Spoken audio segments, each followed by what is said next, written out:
Hello students, in today's video we are going to discuss about the two different type of waves that are known as longitudinal and transverse wave. So without wasting any time, let's start. देखिए student, आज हम दो नई तरह की waves के बारे में पढ़ने जा रहे हैं, जिसमें से एक वेव का नाम है लॉन्गिट्यूडनल वेव और दूसरे का है ट्रांसवर्सल वेव। अब देखिए, आपके दिमाग में क्वेश्चन आना चाहिए कि हमने प्रीवियस वीडियो में भी वेव्स के कुछ टाइप्स पढ़े थे। तो देखिए स्टूडेंट, हमने प्रीवियस वीडियो में जो वेव्स के टाइप पढ़े थे वो आपकी मेजर तरह की वेव्स होती हैं। मैंने आपको प्रीवियस वीडियो में 3 तरह की वेव्स के बारे में बताया था, जो कि आपकी मैकेनिकल थी, इलेक्ट्रोमैग्नेटिक और मैटर वेव्स थी। वो आपकी जनरली मेजर टाइप्स की वेव थी। अब देखिए, आज जो हम वेव पढ़ेंगे वो वेव आपके वाइब्रेशन डिस्टरबेंस के ऊपर है स्टूडेंट, की वाइब्रेटरी डिस्टरबेंस के अकॉर्डिंग वेव्स कितने टाइप की होती है स्टूडेंट, की वाइब्रेशन का जो डिस्टरबेंस होता है उसके अकॉर्डिंग वेव कितने टाइप की होती है। प्लीज इस चीज को ध्यान रखिए student. On the basis of vibratory disturbance और we can say vibration disturbance, waves are of 2 types, की वाइब्रेटरी डिस्टरबेंस और वाइब्रेशन डिस्टरबेंस के बेसिस पर आपकी वेव्स 2 तरह की होती है। पहली है स्टूडेंट लॉन्गिट्यूडनल वेव और दूसरी है ट्रांसवर्सल वेव। अब देखिए स्टूडेंट, ये वाइब्रेटरी डिस्टरबेंस और वाइब्रेशन डिस्टरबेंस क्या होता है स्टूडेंट। हमें पता है कि हमने देखा था कि साउंड वेव किस तरीके से ट्रेवल करती है। हमने देखा था कि एक पार्टिकल दूसरे पार्टिकल को स्ट्राइक करता है और दूसरा तीसरे को स्ट्राइक करता है। और इस तरीके से स्ट्राइक करते करते हमने देखा था कि वाइब्रेशन क्रिएट होता है और उस वाइब्रेशन से या उस डिस्टरबेंस से आपकी वेव्स की एनर्जी एक पॉइंट से दूसरे पॉइंट तक आपकी कैरी हो रही थी। अब हम देखेंगे कि वाइब्रेटरी डिस्टरबेंस कितने टाइप का होता है और उसके अकॉर्डिंग वेव कितने टाइप की होती है। तो देखिए स्टूडेंट, वाइब्रेटरी डिस्टरबेंस आपका जनरली उसके बेसिस पर या वाइब्रेशन डिस्टरबेंस के बेसिस पर वेव आपकी 2 टाइप की है। पहली आपकी लॉन्गिट्यूडनल वेव और दूसरी आपकी ट्रांसवर्स वेव। आज के इस वीडियो में हम लॉन्गिट्यूडनल वेव्स के बारे में पढ़ेंगे। तो देखिए स्टूडेंट, लॉन्गिट्यूडनल वेव क्या होती है। देखिए, सबसे पहले डेफिनेशन पर चलते हैं। लिखा है मैंने, a wave in which the particle of the medium vibrate back and forth in the same direction in which the wave moving is called a longitudinal wave। देखिए स्टूडेंट, लॉन्गिट्यूडनल वेव क्या होती है। लॉन्गिट्यूडनल वेव्स वो waves होती हैं student जिसमें particle का जो वाइब्रेशन होता है, पार्टिकल का जो वाइब्रेशन होगा वो उसी डायरेक्शन में होगा जिस डायरेक्शन में वेव जा रही है। समझ पा रहे हैं स्टूडेंट, कि जो वेव की डायरेक्शन होगी वही डायरेक्शन आपके पार्टिकल के मोशन की डायरेक्शन होगी। इसका मतलब क्या है स्टूडेंट, समझिए। इसको समझ सकते हैं स्टूडेंट। मान लीजिए आपके पास ये 2 पार्टिकल्स हैं। मान लीजिए स्टूडेंट, इस वाले पार्टिकल पर हमने हल्की सी एनर्जी अप्लाई करी। मान लीजिए ये एक पार्टिकल है और एक दूसरा पार्टिकल। हम मान लेते हैं कि हम इस वाले पार्टिकल पर कुछ एनर्जी अप्लाई करते हैं। तो मान लीजिए स्टूडेंट, मैंने इसको स्ट्राइक करवाया तो ये स्ट्राइक करेगा अगले वाले से जाके। तो देखिए स्टूडेंट, ये वाला पार्टिकल जो है इसको टकराएगा। तो जब ये इससे टकराएगा तो स्टूडेंट हमें पता है अगले वाला पार्टिकल भी क्या करेगा, वाइब्रेट करना शुरू कर देगा। ये वाला पार्टिकल जब इससे टकराएगा तो ये वाला पार्टिकल मोशन करना शुरू कर देगा। और जब ये वाला पार्टिकल आपका सेकंड पार्टिकल नेक्स्ट पार्टिकल से टकराएगा तो नेक्स्ट पार्टिकल का मोशन शुरू हो जाएगा। समझ पा रहे हैं आप कि एक पार्टिकल, यहां पर देख लीजिए, शुरुआत में क्या था कि एक पार्टिकल था और दूसरा पार्टिकल है। इस पार्टिकल ने इसको स्ट्राइक करवाया तो इसने मोशन शुरू कर दिया। अब हो सकता है आपका अगला पार्टिकल या जो सेकंड पार्टिकल है वो आपका थर्ड पार्टिकल से स्ट्राइक करेगा तो थर्ड पार्टिकल का मोशन शुरू हो जाएगा।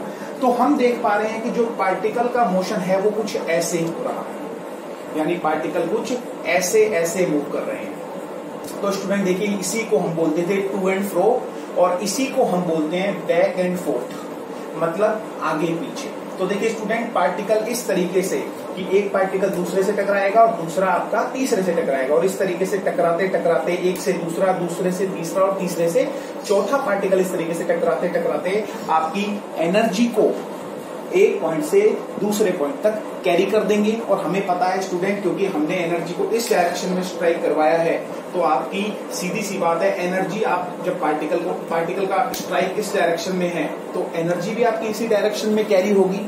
तो मतलब हम ये कह सकते हैं कि डायरेक्शन ऑफ वेव आपकी किस डायरेक्शन में हो जाएगी, इस डायरेक्शन में हो जाएगी। जैसा कि मैंने इस डायग्राम में दिखा रखा है कि डायरेक्शन ऑफ वेव कौन सी डायरेक्शन में मानी है मैंने, ए से बी की तरफ। और स्टूडेंट हम देख पा रहे हैं कि डायरेक्शन ऑफ वाइब्रेशन पार्टिकल, जो पार्टिकल आपका वाइब्रेट कर रहे हैं वो भी इसी डायरेक्शन में कर रहे हैं आगे पीछे, कि ये मान लीजिए वेव की डायरेक्शन ऐसे है और पार्टिकल का मोशन आपका कुछ ऐसे है। समझ पा रहे हैं स्टूडेंट कि मान लीजिए ये एक पार्टिकल है, ये पार्टिकल का डायरेक्शन कुछ ऐसा है कि पार्टिकल कुछ ऐसे ऐसे हमारा क्या कर रहे हैं, वाइब्रेट कर रहे हैं, और वेव भी आपकी इसी डायरेक्शन में मूव कर रही है। तो देखिए स्टूडेंट, डायरेक्शन ऑफ पार्टिकल और डायरेक्शन ऑफ वेव दोनों के बीच में हम देख सकते हैं दोनों एक दूसरे से क्या है, पैरेलल है। कैसी है स्टूडेंट, एक दूसरे से पैरेलल है। यानी हम ये कह सकते हैं कि डायरेक्शन ऑफ वाइब्रेटिंग पार्टिकल और डायरेक्शन ऑफ वेव दोनों की डायरेक्शन सेम है स्टूडेंट। मतलब जो पार्टिकल वाइब्रेट कर रहा है वो पार्टिकल उसी डायरेक्शन में वाइब्रेट कर रहा है जो डायरेक्शन आपकी वेव की है। तो इस तरह की वेव को हम बोलते हैं स्टूडेंट लॉन्गिट्यूडनल वेव, कि जब आपके वाइब्रेटिंग पार्टिकल की डायरेक्शन वेव की डायरेक्शन के साथ होती है या वेव की डायरेक्शन में होती है, तो इस तरह की वेव को बोला जाता है लॉन्गिट्यूडनल वेव। और स्टूडेंट याद रखिए, लॉन्गिट्यूडनल वेव का सबसे बेस्ट एग्जांपल है आपका साउंड वेव, क्योंकि जो साउंड वेव होती है वो आपकी लॉन्गिट्यूडनल वेव होती है। प्लीज इस चीज को याद रखिए, वेरी वेरी इंपॉर्टेंट क्वेश्चन है कि sound is a longitudinal wave. तो आप बता सकते हैं कि डायरेक्शन ऑफ पार्टिकल और डायरेक्शन ऑफ वेव दोनों क्या हैं, एक ही डायरेक्शन में हैं, तो इस तरीके की वेव कहलाएगी आपकी लॉन्गिट्यूडनल वेव।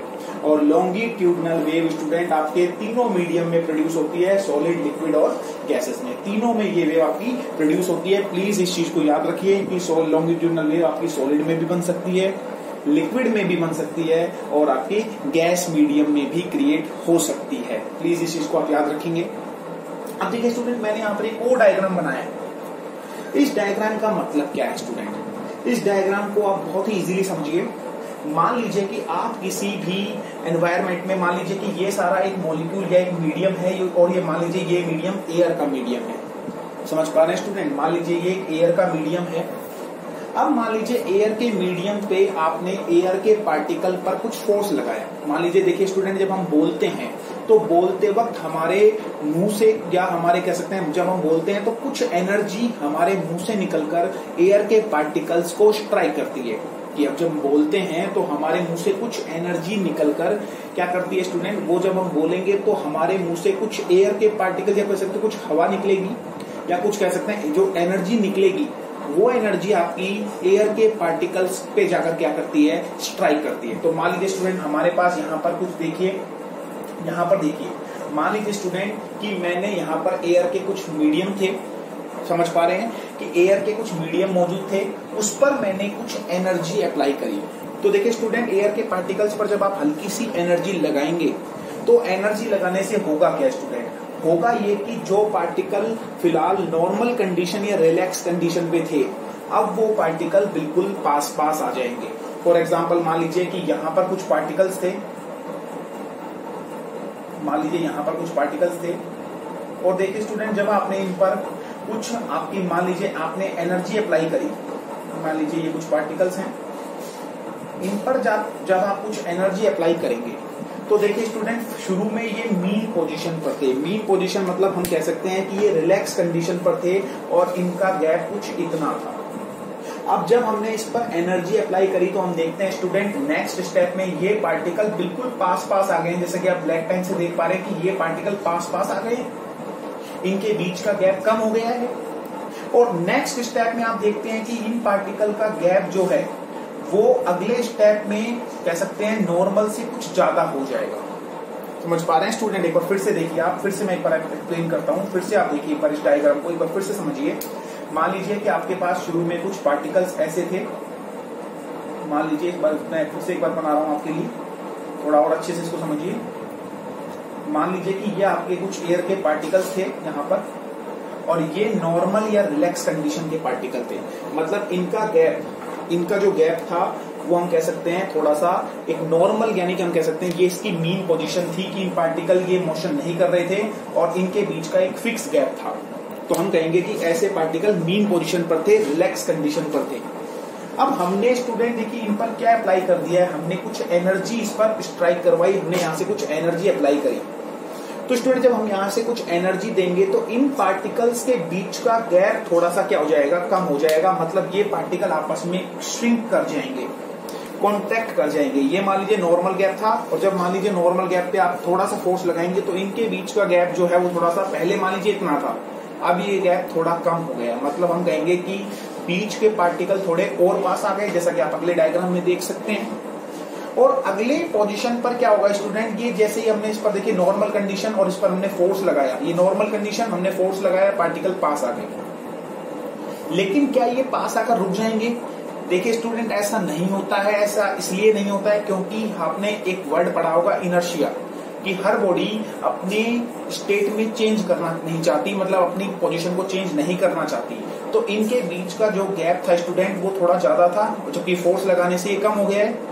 तो अब होगा ये कि ये अपनी इस पोजीशन पर आकर रुकेंगे नहीं, बल्कि फिर से नॉर्मल कंडीशन से भी ज्यादा दूरी बना लेंगे। शुरू में इतना था, आपने फोर्स लगाया, पास कर दिया, अब ये फिर से फोर्स लगाएंगे इनर्शिया की वजह से, फिर से थोड़ा सा गैप इनका बढ़ जाएगा। जैसा कि आप अगले स्टेप में देख पा रहे हैं कि नॉर्मल पे हमने फोर्स लगाया तो ये कुछ ऐसे पास पास आ गए, लेकिन अगले स्टेप में ये पास आए, लेकिन उससे भी ज्यादा पास आए, लेकिन उससे भी ज्यादा फिर क्या चले गए, दूर चले गए। समझ पा रहे हैं स्टूडेंट? तो जब ये दूर जाएंगे तो ये अपने से अगले वाले पार्टिकल्स को क्या कर देंगे, थोड़ी सी एनर्जी स्ट्राइक कर देंगे। अब अगले से स्टेप पे जब अगले पार्टिकल को एनर्जी स्ट्राइक करेंगे तो वो वाले पार्टिकल पास पास आ जाएंगे, और फिर से वो पार्टिकल जो पास आए वो फिर से फैल जाएंगे, और ये पार्टिकल अपने से अगले वाले को एनर्जी ट्रांसफर कर देंगे। तो इस तरीके से स्टूडेंट हम देख पा रहे हैं कि एनर्जी का ट्रांसफर एक पॉइंट से दूसरे पॉइंट तक और दूसरे से तीसरे पॉइंट तक लगातार होता जा रहा है। पार्टिकल पास आए, फिर पार्टिकल दूर गए, लेकिन दूर जाते वक्त इन्होंने अपने से अगले वाले पार्टिकल को एनर्जी ट्रांसफर करी और वो पास पास आ गए, फिर उन्होंने अपने से अगले वाले को ट्रांसफर करी तो वो पास पास आ गए। समझ पा रहे हैं स्टूडेंट? इजी है। तो देखिए स्टूडेंट, जब ये पार्टिकल बिल्कुल अपनी कह सकते हैं नॉर्मल कंडीशन से पास आ जाते हैं, जब ये अपनी नॉर्मल सिचुएशन से पास आ जाते हैं, उस पॉइंट को हम बोलते हैं कंप्रेशन। क्या बोलते हैं स्टूडेंट? उसको बोलते हैं हम कंप्रेशन। मतलब हम ये कह सकते हैं कि कंप्रेशन के अंदर पार्टिकल्स के बीच का गैप उनकी नॉर्मल कंडीशन यानी कि रिलैक्स कंडीशन से कम होता है। मतलब हम कह सकते हैं ये पार्टिकल जो दूर दूर थे या रिलैक्स कंडीशन में थे, फोर्स लगाने पर ये पास आ जाएंगे, और पास आने पर हम देख सकते हैं इनके बीच का गैप रिड्यूस हो जाएगा। और देखिए स्टूडेंट, कम एरिया में ज्यादा पार्टिकल आ गए, मतलब पार्टिकल पास पास आ गए, तो हमें पता है कि जब पार्टिकल पास पास आ जाएंगे तो इसका वॉल्यूम भी क्या हो जाएगा स्टूडेंट, डिक्रीज हो जाएगा। जैसे कि मैंने लिखा हुआ है, compression is that part of a longitudinal wave in which the particle of the medium are closer to one another than the normal are. इनके अंदर नॉर्मल से थोड़ा सा कम गैप हो जाता है। और सीधी सी बात है, जब देखिए स्टूडेंट कम एरिया में ज्यादा मॉलिक्यूल आ गए तो वॉल्यूम आपका क्या हो जाएगा, उस टाइम वॉल्यूम आपका रिड्यूस हो जाएगा। तो फिर देखिए स्टूडेंट, ये वाला पार्ट कौन सा है? देखिए इसे बोलेंगे हम कंप्रेशन। कंप्रेस हो गए पार्टिकल। अगले स्टेप में पार्टिकल अपनी नॉर्मल सिचुएशन पे कंप्रेशन के बाद रुकते नहीं है, बल्कि थोड़ा सा नॉर्मल से भी दूर चले जाते हैं। उसे बोला जाता है स्टूडेंट रेयरफेक्शन। रेयरफेक्शन क्या होता है स्टूडेंट? देखिए, rarefaction is that part of longitudinal wave in which the particle of medium are farther apart than normal. कि इनके बीच में जो नॉर्मल सिचुएशन थी, नॉर्मल से भी क्या चले जाते हैं, दूर चले जाते हैं। देखिए ये नॉर्मल थी, ये पास आए, लेकिन ये अगले स्टेप में नॉर्मल पे आए नहीं, बल्कि देखिए हुआ ये कि देखिए ये नॉर्मल कंडीशन, फोर्स लगाया, पार्टिकल पास पास, लेकिन ये रुक। अब क्या होना चाहिए था स्टूडेंट? इनर्शिया की वजह से इनको अपनी नॉर्मल सिचुएशन पर जाना चाहिए था, वापस से रिस्टोरिंग फोर्स की वजह से ये वापस से खुलेंगे, लेकिन ये नॉर्मल सिचुएशन पर ना रुककर उससे भी दूर चले जाते हैं। तो इस पॉइंट को हम बोलते हैं रेयरफेक्शन। तो स्टूडेंट देखिए, अब हमें पता है कि थोड़े पार्टिकल ज्यादा एरिया में फैल रहे हैं, तो वो क्या करेंगे, वॉल्यूम को इंक्रीज कर देंगे। ठीक है स्टूडेंट? तो आई थिंक आप समझ पा रहे होंगे कि रेयरफेक्शन और कंप्रेशन क्या होता है। कंप्रेशन के अंदर पार्टिकल्स पास पास आ जाते हैं नॉर्मल सिचुएशन से, और रेयरफेक्शन के अंदर पार्टिकल नॉर्मल सिचुएशन से दूर चले जाते हैं। समझ पा रहे हैं, नहीं समझ पा रहे हैं? तो बड़ा ही इजी था आज का। तो लॉन्गिट्यूडिनल वेव्स क्या होती है? लॉन्गिट्यूडिनल वेव्स वो वेव्स होती हैं जिनका पार्टिकल का मोशन और डायरेक्शन और वेव दोनों क्या रहते हैं, एक ही डायरेक्शन में होंगे। तो आई थिंक आपको लॉन्गिट्यूडिनल वेव अच्छे से समझ में आई होगी। तो आपको इस वीडियो से रिलेटेड आई थिंक पूरा क्लियर हो गया होगा कि लॉन्गिट्यूडिनल वेव्स क्या होती हैं। तो लॉन्गिट्यूडिनल वेव्स एक बार फिर से एक्सप्लेन करूंगा कि लॉन्गिट्यूडिनल वेव्स वो वेव्स होती हैं जिनके अंदर डायरेक्शन ऑफ पार्टिकल, यानी वाइब्रेशन, जो पार्टिकल का वाइब्रेशन की डायरेक्शन होती है वो और वेव की डायरेक्शन दोनों क्या होती है, एक ही डायरेक्शन में होती है। और इसके अंदर जब भी आपका लॉन्गिट्यूडनल वेव होंगी तो कंप्रेशन और रेयरफैक्शन आपके फॉर्म होते हैं। इस चीज को आप प्लीज याद रखिए, लॉन्गिट्यूडनल वेव में कंप्रेशन और रेयरफैक्शन रीजंस बनते हैं। तो आई थिंक आपको ये वीडियो अच्छे से समझ में आया होगा। Thank you so much.